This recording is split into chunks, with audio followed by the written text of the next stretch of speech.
happened to be, apparently, as far as I can figure out, there must have been a duck hunter with time on his hands. I can't imagine a duck hunter with time on his hands. Must have been one of those days when the ducks weren't flying anywhere. And he was playing with his duck call one day, because this is not a duck call, by the way, this is an owl hooter.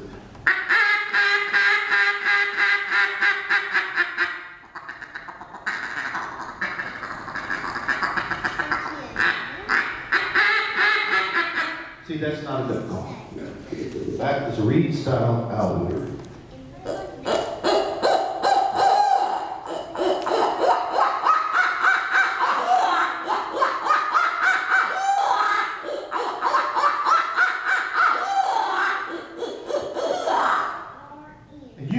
That puts this little thing down here so you don't have to use your hands.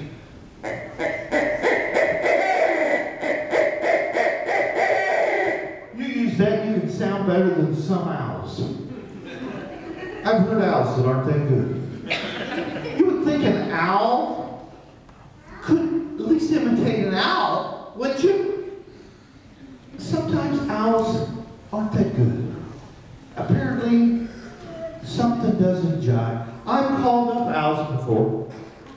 I called this one up in Texas County. I was calling during the youth season for this little kid, this 8,000 acre ranch I've never been. So I'm out there the first morning going, oh, hooting like crazy to get him. And I see the owl coming. He lands right there in the tree. He goes, oh, oh, oh, oh, oh. That owl's batteries are running there, you know. But we got to wind him up. I said, we got to get him wound up. We need a little out of him, and all he'd ever muster was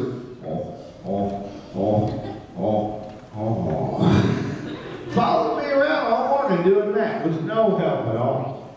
Then I was on this women in the outdoors hunt down southeast Missouri one time, and we climbed up out of those bottoms up this big tall hill. About halfway up, I was out of shape and overweight. Like that, just. Young little skater Jean, she wasn't even breathing heavy, and I had to stop to breathe.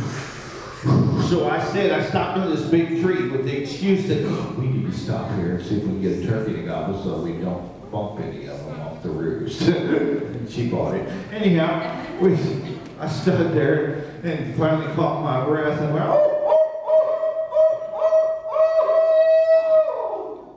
waiting for and in the tree right overhead, there was an owl. Oh, yeah, this is the right spot. And he went, oh, oh, oh, oh. Wait a minute, didn't he leave something out? So, oh, oh, oh, oh, oh, oh. He went, oh, oh, oh, oh.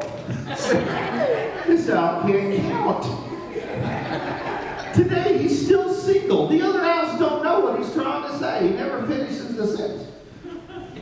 The worst one of all, about 30 years ago, called up an owl that couldn't roll.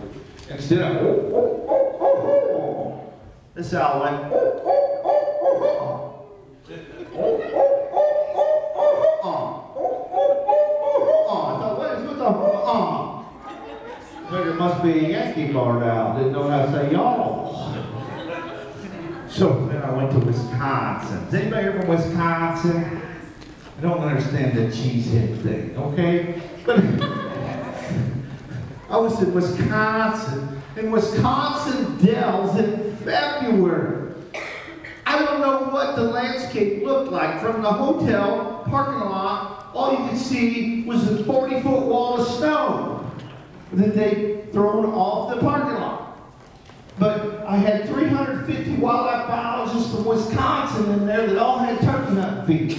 So I'm trying to teach them about turkey hunting, and I thought, I got to teach these guys to do a barred owl. So I'm saying, okay, we need to say, who cooks for you? Who cooks for y'all? Some guy in the back raised his hand. I thought, master's degree, no doubt. Raised his hand, says, excuse me? Could you define y'all? I said, what do you mean? He said, when you say how y'all do it, does that mean everybody? Or just one? Is y'all singular? I went, singular? That's my cell phone. Oh, you mean, oh yeah, well if I say how y'all doing, that's you. He said, so y'all is singular. I said, yeah, y'all is singular. So let's go back to who cooks for y'all, hand went up again. Oh, PhD. He said, oh,